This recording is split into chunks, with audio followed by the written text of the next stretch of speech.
Was a great presentation. That Runoko Rashidi was so good, and I can't wait to see him again. Okay? That's what we want you to say. And we want to thank the organizers of the program for having me and hosting me, and we'll turn it over to our brothers and we can begin.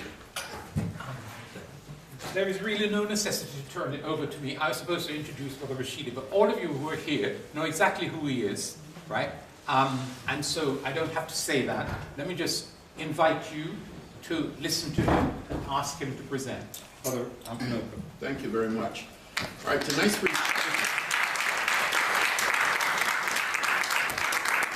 presentation, as you can see, is going to be a visual presentation. And it's the first time I've done this presentation. And, you know, I'm really a perfectionist. I try to make it as close to perfect as possible. So we've been scrambling, I've been scrambling to get the photographs that I want to show you on this very important subject. And the subject, the theme is the African presence in the Arab world and the Arab presence in the African world. It's going to be very visual and it's going to be very topical. Now what I typically like to do is to begin by, first let's acknowledge my elders. I'm 64. Is anybody older than 64? Yeah. Enough of us. Baba Emmanuel, do you want to say anything? You want to comment? Yeah, all right. Thank you. And as has been said, I mean, this is a joint collaboration between the Pan-African Society Community Forum and the African Holistic Health Study Group, which I chair. And when we talk of holistic health, we don't just mean your tummy, your cancers, but there are serious issues as to our mental health because of what the oppressor has done to us. We have to try as much as possible to decongest years of negative stereotypes against people of the African world. And the story is told that when the young man asked his grandfather, "Papa, why is it that when Grandma tells me the story about the lion and the hunter always kills the lion?" And the grandpa responded, "As you all know, wait till the lion tells the story." And Dr. Rashidi is one of the people who has been telling our story. He's been doing that for a very long time. And he worked with such stalwarts as ancestors as J. Rogers, Ivor Van Setima, and a whole lot of John Henry Clark, a whole lot of other great historians who are no more here with us. And Dr. Rashidi tells a story about how J. Rogers told him that he's visited 60 countries documenting the African presence all over the world. And he made it a target to beat that number 60. And as I understand it, he's now over 120.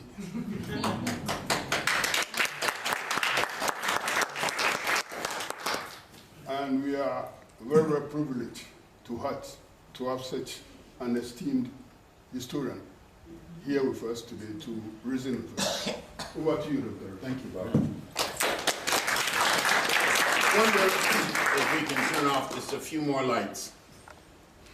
It's probably okay for you, but it's a bit difficult for me staring into those lights. And don't worry, most of us are in the darkness all our lives anyway. That's real dark. Yeah. Yeah, that's the underway. Huh? Yeah, it all goes, yeah. All right, well, that might be difficult for people coming in, so we'll go back to where we were. Yeah. We'll just have to struggle. Okay. No, one at the back on. No. Turn them back on. It's tough on my eyes, but I think if people are coming in, it'll be easier for them to find a seat. And I do expect people to come in late. I know it's shocking, but I've heard that in the UK, Africans tend to come late from time to time. So I know it's hard to believe, but that's what I've heard. That's the rumor. Speaking of J.A. Rogers, this is the great Joel Augustus Rogers. And yes, when I heard he went to 60 countries, I figured I could do 65 because I live in different conditions. And I'm at 121 now. Now I'm going to speak, so this is the ancestor we can begin with. That's very good to acknowledge our elders, our ancestors. So I'm going to speak for about an hour. And it's going to be an entirely visual presentation. I'm going to take you around the world with me. And then we can have a nice question and answer period, not speeches, questions, and hopefully brief answers. And then there'll be plenty of time to sell the books and the DVDs. And I think a lot of you know I have a real hot new calendar called Queens of the Nile. And all of this stuff is very cheap. It's only 10 pounds. And Brother Emmanuel has books outside. So we'll go through it quickly and we'll see what happens. Hopefully the photographs are not too garbled. That's my fear. Anyway, this is the great Rogers. Why would I have him up here? It's because Rogers is one of the African scholars that wrote about the African presence in the Arab world. Rogers was really my predecessor in that he used a lot of visuals. And you can find a lot of this documentation in two books in particular by Rogers. One is called Sex and Race. Yes. Rogers seemed to have an obsession with what he would call race mixing. Yeah. Rogers is from Negro, Jamaica, and he also wrote a series of short biographies in a book called World's Great Men of Color. Yeah. Before I go any further, I don't even know my brother's name from Sierra Leone, but who went and got cables and patiently labored over here to make it right. Please stand, brother, and let us acknowledge you. Light again, so no, you can see. Light. Just stand up and we'll look at you in the dark. It does take a village. Okay? You can't do this by yourself, no matter how brilliant you are, how talented you are, how strong you are. We need each other. Even when we don't like each other, even when we're mad at each other, we must find the capacity to work with each other, to live with each other again, to believe in each other, and trust each other, and love each other again. And that's the key. Okay, so and that's Brother Jallo, who just stood up. Thank you, my brother. We appreciate you. Now, this is another sister. I don't want to leave the sisters out. That's terrible. This is Mr. Siladunji Houston, and she wrote a book called Wonderful Ethiopians in the Ancient Kushite Empire, published way back in 1926. And there's a whole section on the African presence in the Arab world. So her work should not be ignored. It's been reprinted.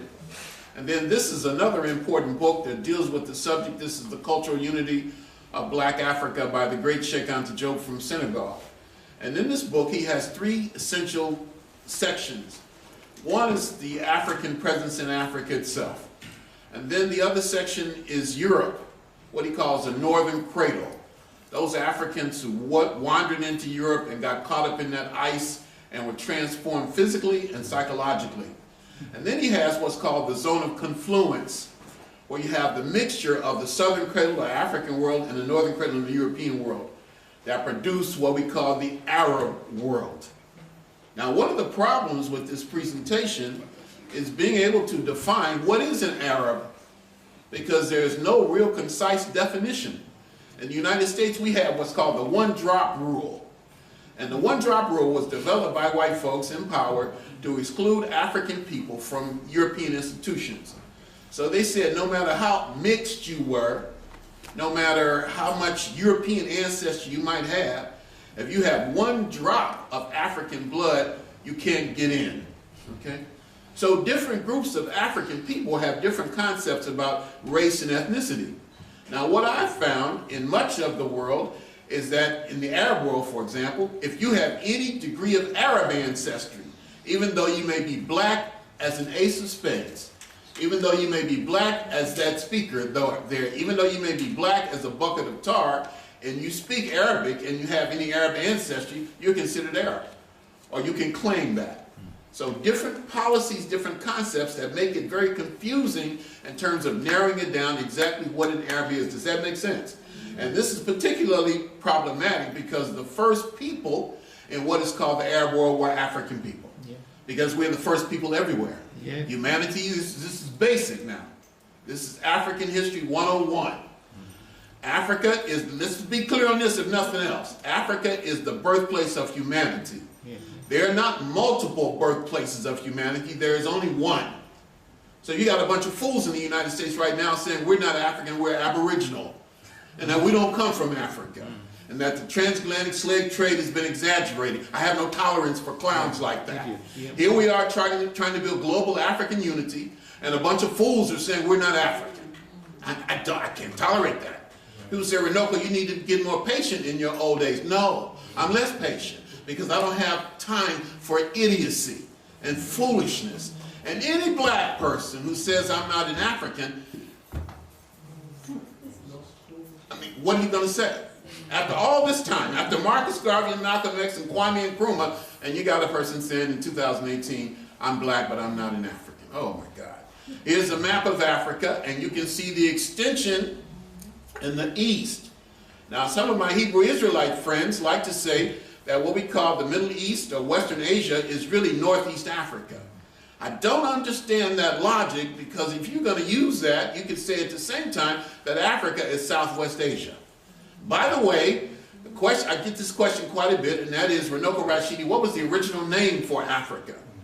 What was the original name for the continent of Africa? So the question I have in response to that is, what makes you think African people, or ancient people in general, thought in terms of continents? The concept of continents is European.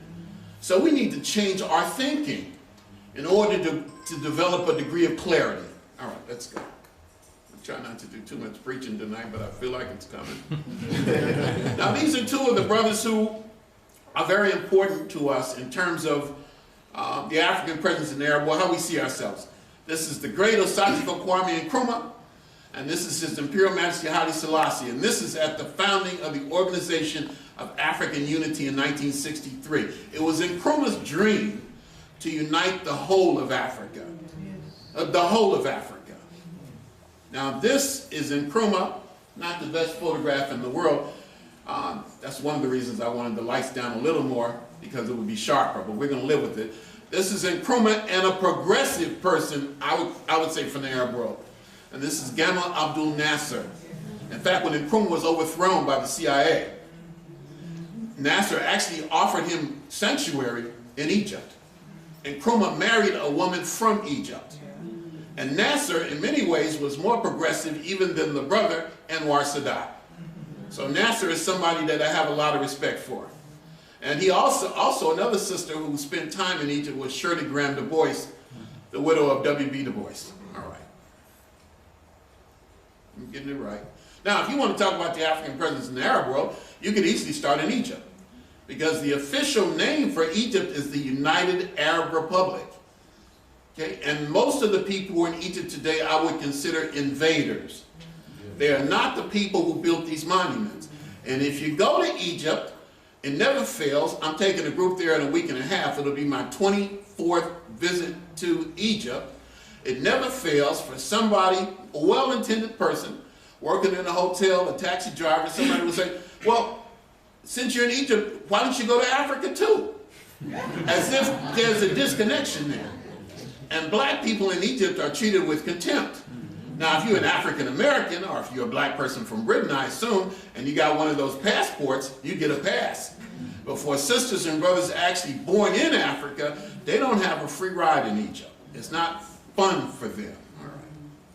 And of course, you see these monuments. In fact, one of the reasons I wanted to start with this is because a lot of people believe that Napoleon Bonaparte was responsible for shattering the face of Hormaka the Great Sphinx. That's a myth. This is done long before Napoleon was born. Get that out of your head and stop repeating nonsense. This was done by Arabs, or by people, or by Muslims at least hundreds and hundreds of years before Napoleon. All right. This is how most people, I think, envision the Great Sphinx or Hormaka. This is the Luxor Hotel in Las Vegas. If you go to Vegas, don't go in there. Don't lose your money. And this is an illustration of Hormaka. This was done in 1738. And this is like 60 years before Napoleon. So you can see that this damage is ancient. It's not modern. And Napoleon, and I'm the last one to defend Napoleon, just got a bad rap.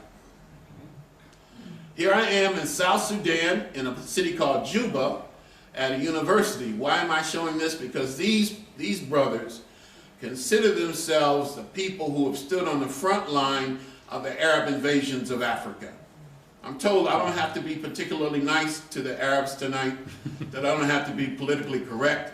I can just tell you what I think and what my experience has given me. These brothers are adamant about that. In fact, I went over there and gave a lecture at the university, and I'm talking about Pan-Africanism, and their question was, where was Pan-Africanism when we were fighting the Arabs? They say we are responsible for Islam not penetrating all the way into Central Africa. And they believe that very, very strongly.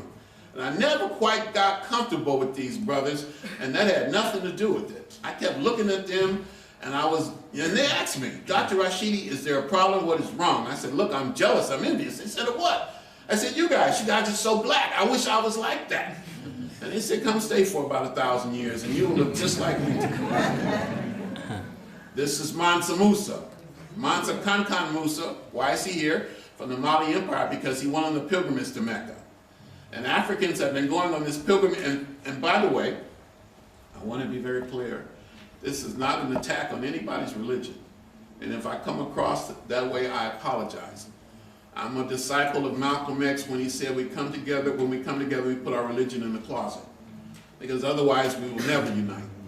I don't care what religion you practice. You can worship this bottle of water if you want to. What I care about is what you do. And if you ain't doing nothing, I don't have time for you, irrespective of your religion. One of the reasons I wanted to put this here is because this is how a lot of Africans ended up in the Arab world. A lot of Africans ended up in, for example, Jerusalem today and Southwest Asia because they went on the Hajj and never returned back to the motherland. So you have very ancient black populations there. Okay. This is just a mosque that Mansa Musa patronized. Here I am with a series of manuscripts called the Niger manuscripts. Some of them are written in Arabic and some in Songhai. These are found all over this region. The most famous ones are the Timbuktu manuscripts. This is a young sister in the Arab Gulf, or the Persian Gulf if you like. This is a colleague of mine who teaches at a university in Abu Dhabi who proudly calls herself an Arab. This is a brother similar in Sudan. Here's, and again, it's just mostly going to be photographs. This is a young child in Algeria, in northern Africa. This is a brother who is considered the father of chivalry, a dashing knight and poet. This is a photograph I took in the Medina in Damascus, Syria. This is Antar ibn Shaddad, or Antar the Lion. He is a dashing knight and poet. His father was an Arab, his mother was an Ethiopian. Arabs still tell stories about this man, I'm told, around their campfires at night. The Bedouin, at least in the desert. This is 1,400 years ago.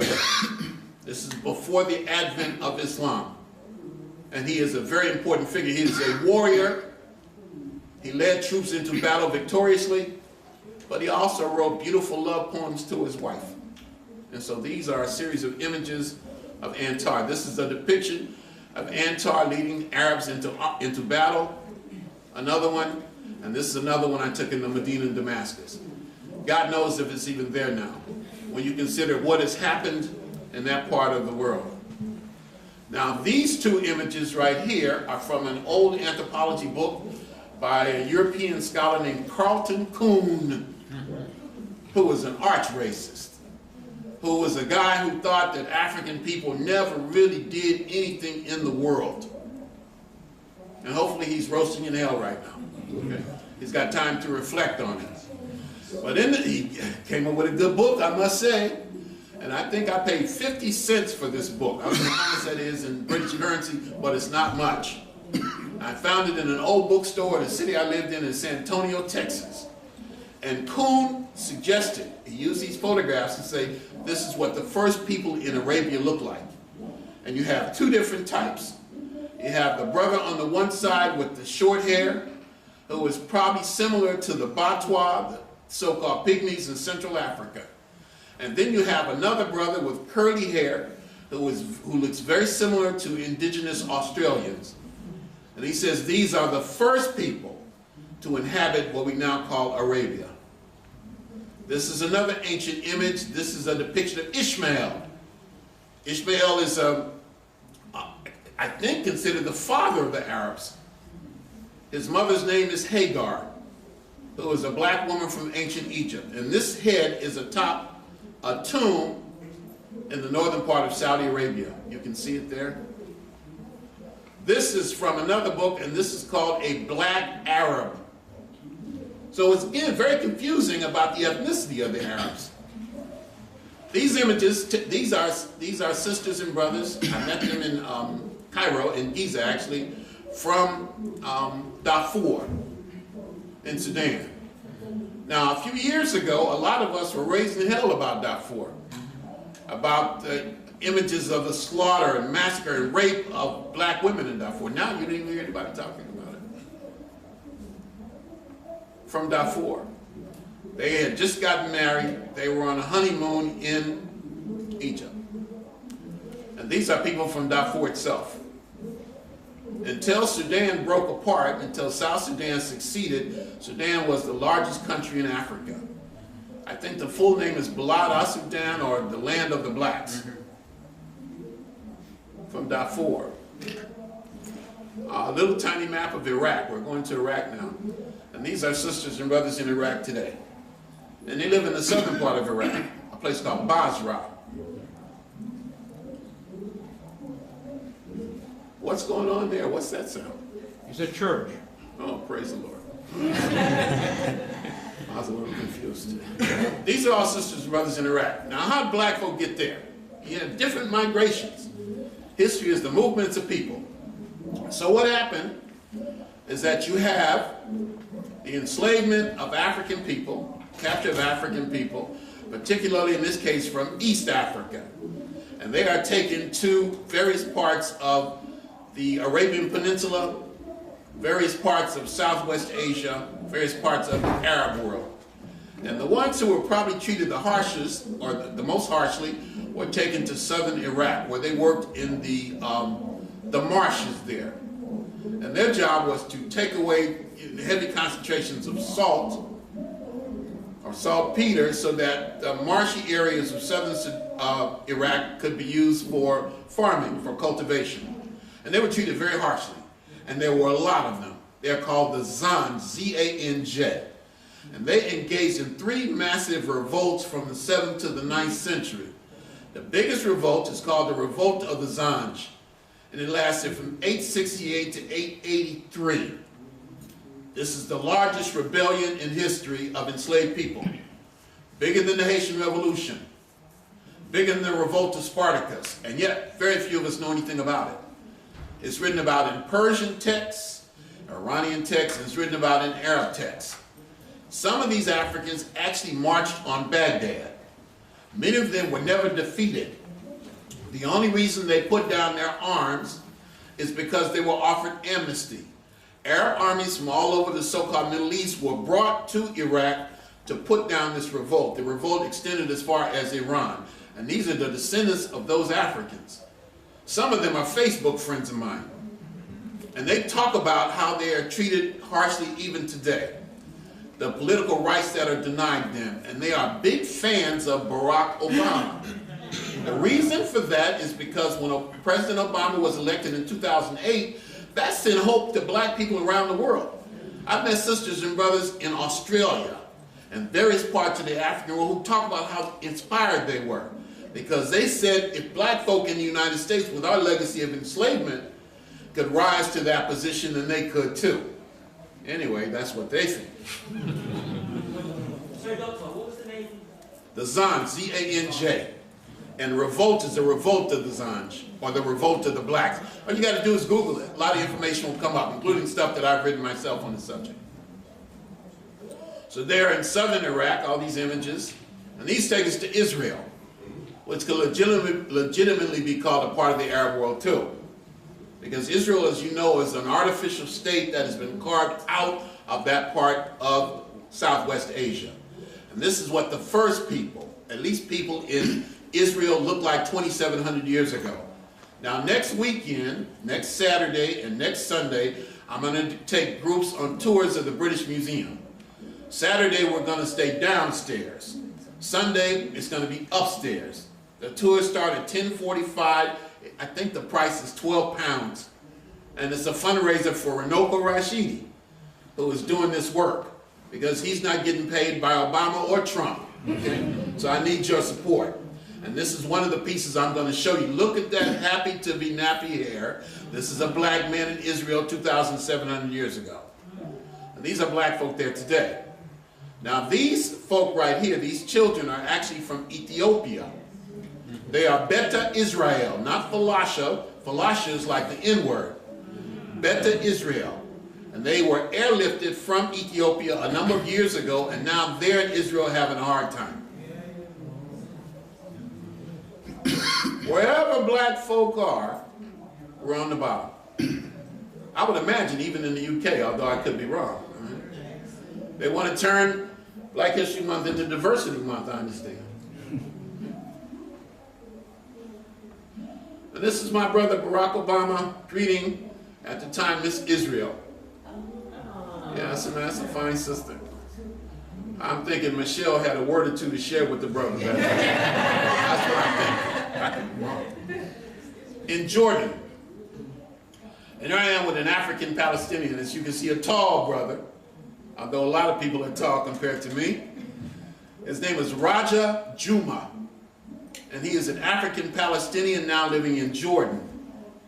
Now he told me, and I get this from time to time, and I'm always a little skeptical. He says, I never experienced racism, that we don't have that in Jordan.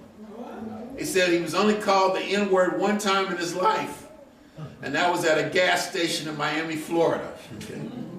A good brother. And these are all people I met in Jordan. This is a black Bedouin who attempted on this little donkey, and the donkey gets smaller every time I tell the story. One of the days the donkey's going to be like this, the more I tell the story, to take me up to a monastery, a tomb, in a place called Petra. Now, on the way up there, somebody, another Jordanian, or what I would call a white Jordanian or an Arab Jordanian, saw me and this brother together and told the brother, kind of laughingly, that must be your father, pointing to me. And this little brother was some kind of indignant. He says, no, he's not. And he was basically saying, I'm not black like him. That was what he was trying to convey. These are brothers in Jordan. I never showed this picture before.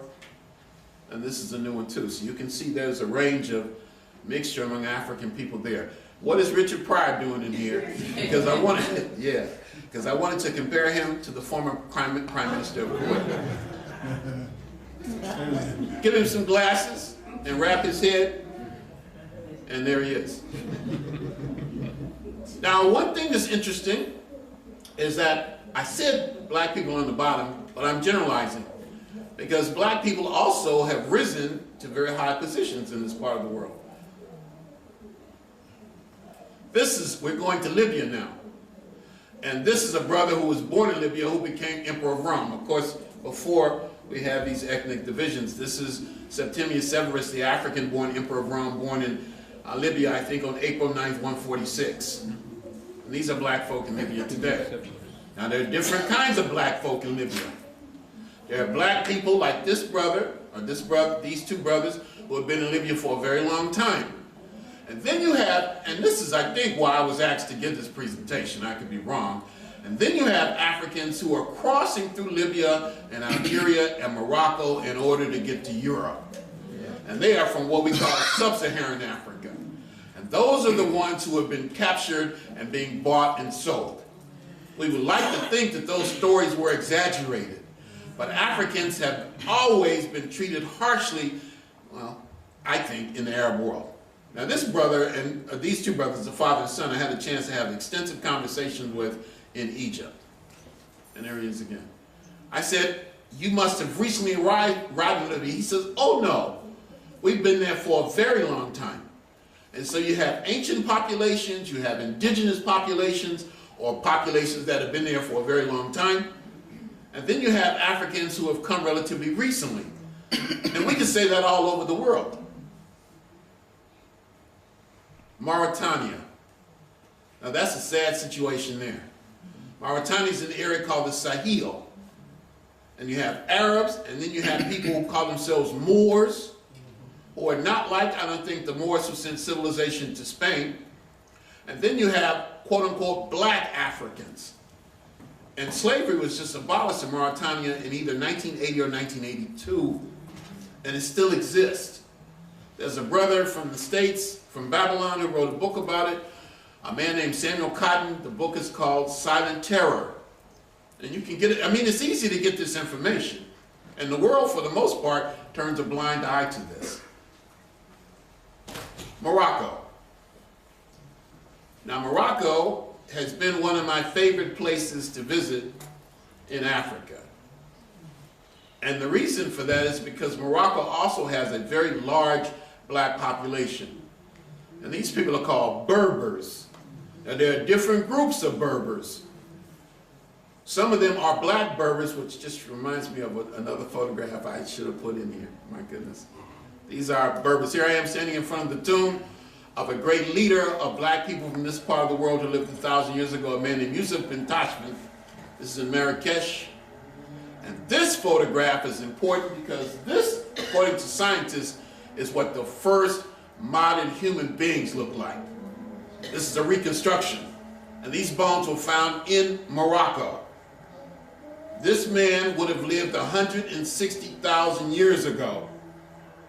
And he is a representation, an illustration of what the first humanity on earth looked like. Homo sapiens sapien. Now what I could do if I had time is take you from region to region around the world and show you what DNA has allowed us to do in terms of reconstructing early forms of humanity, or early people. As a matter of fact, until quite recently, you could have to ask the question, where do white people come from? Because for most of the history of the world, there were only black people. Now I've asked everybody to turn their cell phones off and your video cameras off, please.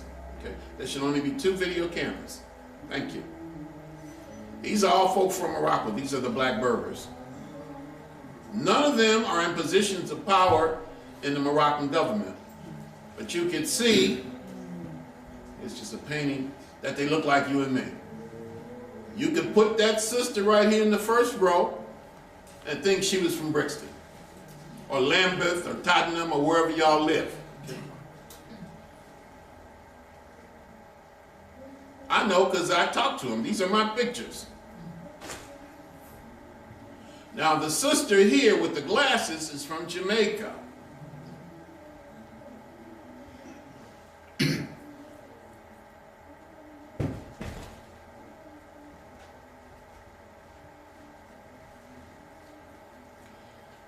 The last time I checked, this brother was trying to make some extra money. He wasn't in a restaurant. And we gave it to him. The last time I checked, I had between 950,000 and 1 million photographs. I keep telling Bob Emanuel I'd like to move here because of the research possibilities. And then I will show you guys every one of those photographs. You're saying, can we ever get rid of Runoko Rashidi? We're tired of pictures. All from Morocco. Now here we have a mixture. African Americans, Jamaicans, African Moroccans. Even I managed to get a new photograph. I try to do that every now and then. An artist, another painting.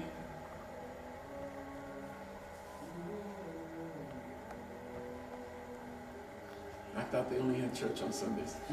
Every day.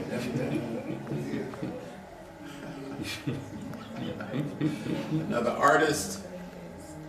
These are the musicians called Ganawa. And the Ganawa, the people who play this music, originally came from Mali and Senegal. Hundreds of years ago, they were recruited as soldiers in the Moroccan armies, particularly in a city called, it's not one of the imperial cities.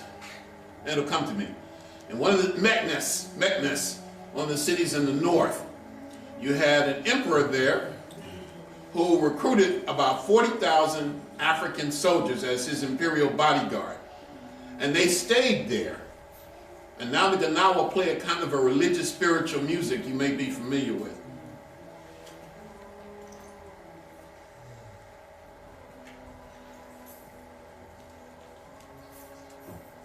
What I do when I take groups to Morocco is I take them up the sand dunes early in the morning around sunrise and give a lecture there. We can look out on the other side and see Algeria.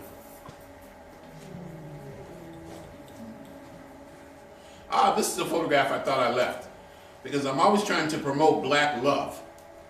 Black love is the greatest form of resistance to white supremacy. So don't be telling me you couldn't help who you fell in love with. I don't want to hear it.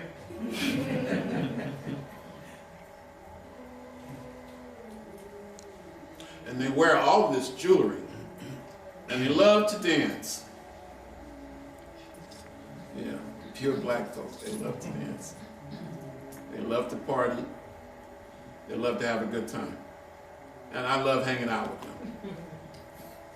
Now it looks almost like we are biologically related here. The Nuba in Sudan. And this is probably what the people who built ancient Egypt look like. These are the Nuba in Sudan. I'd like to come visit them, but the area is very unstable right now. You may have seen the images of these sisters dancing. So graceful.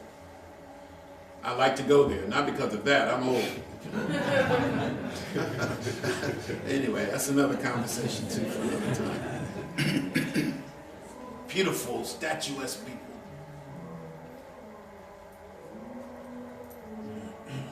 Nubians. Now you have the Nuba, and then you have the Nubians. And the Nubians are people who live in the southern part of Egypt and the northern part of Sudan. And they're also oppressed. And they talk about, when you get them to talk, when they feel a little free, they talk about the Arab domination from Cairo. And a lot of them are particularly angry because when the Aswan Dam was constructed, a lot of their traditional homelands were flooded, and they've been mad ever since. Isn't she a sweet-looking little child? I really seriously thought about throwing her in the Nile River to see if she could swim. She looks sweet, but you talking about a brat. They kept making fun of my bald head and making fun of my bow legs.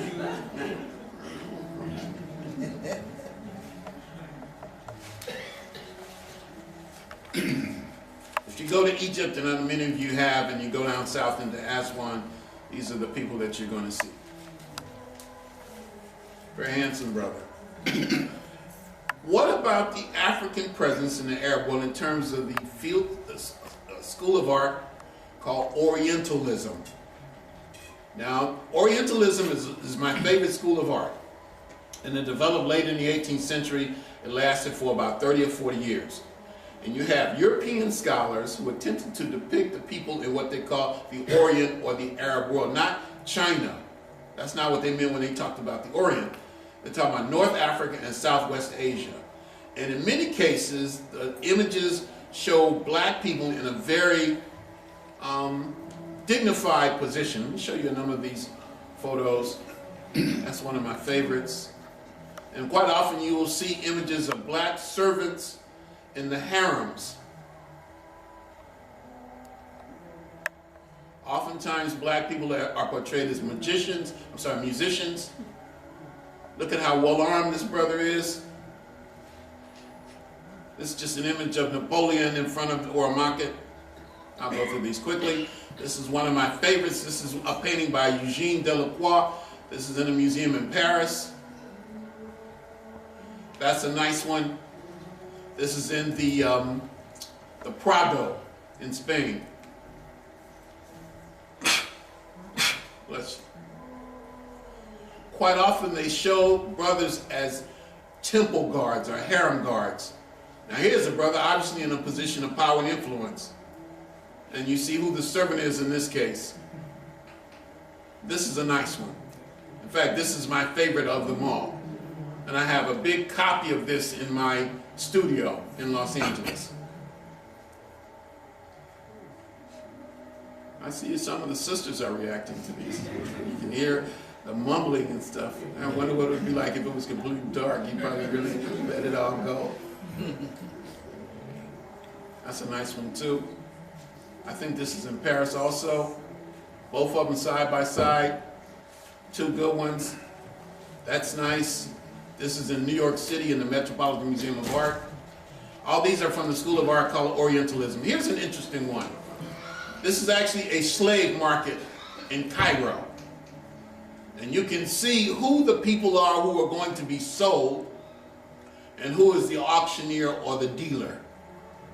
Now that is really a role reversal. This, I think, is in the National Gallery in Edinburgh, Scotland. I'm going to Edinburgh Monday, and I hope to photograph it. That's a good one. One more. Showed that before. Forgive me if I duplicate them.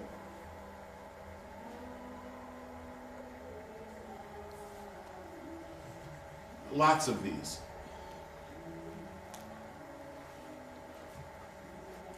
These are from Oman.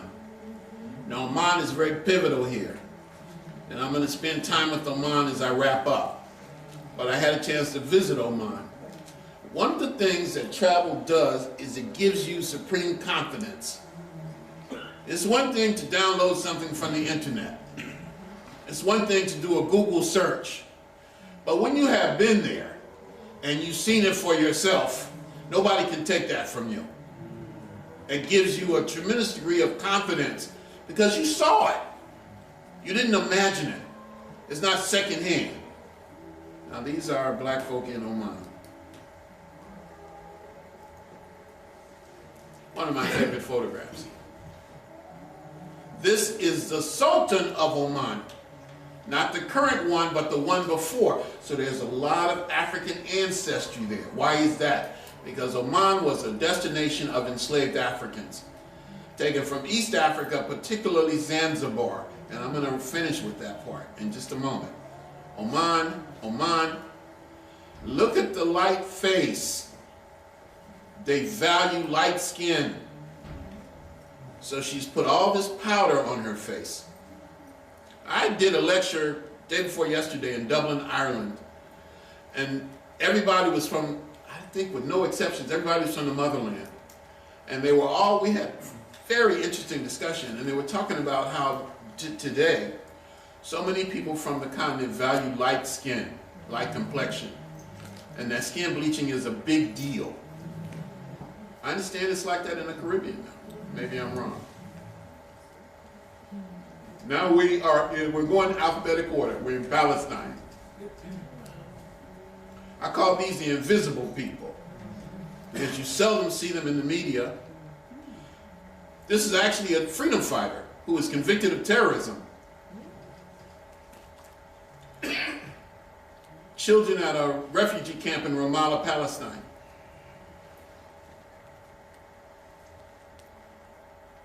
These are real people. Palestine. I took this from the cover of a Final Call newspaper in the United States. Okay, we showed that brother before. I'm duplicating some of these, I apologize. This is just Runoko Rashidi looking cool in front of a mosque in Casablanca. Saudi Arabia. This is a high-ranking member of the government, another brother in Saudi Arabia. But looks a bit like Patrice Lumumba. In a harem.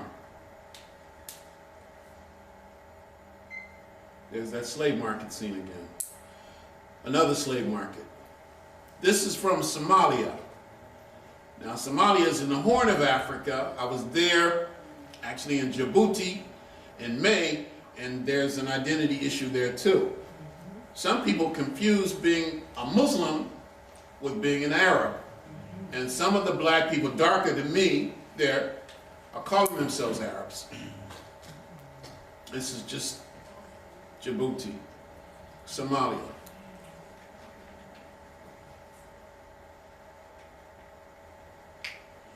This is a, now tell me that sister doesn't look like, hey my brother, Yes, sir. All right, this is my colleague here. Tell me that sister doesn't look like Michelle Obama. But she's a Sudanese sister at the border with Tunisia, but that's a Michelle Obama lookalike. In Syria, this is a mosque named after the great African Muslim Bilal. There is Bilal, a drawing of Bilal, on calling the faithful to prayer. Who is Bilal?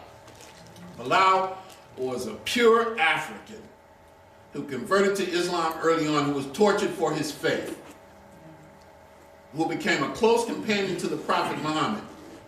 Peace be upon him. Muhammad is supposed to have, the Prophet is supposed to have told Bilal once, Bilal, last night I dreamed that I went to paradise, and I found that you had been there before me. That's a pretty powerful statement. Bilal is so significant, he's referred to as a third of the faith of Islam. And he's the first who wasn't, the first person to go into the minaret and call the faithful to prayer. Apparently he had a beautiful, beautiful voice and lived to be old, like 90 or so. So this is Bilal. This is his tomb. And I actually went to his tomb, touched the tomb. So you have an ancient African presence in the Arab world. In fact, the ancestry of the Prophet Muhammad has been suggested to have had African blood. His grandfather was a Sharif of Mecca. He is supposed to have fathered 10 sons and 10 lords. They are described as black as the night and magnificent. One of them is Abdallah, the father of the Prophet.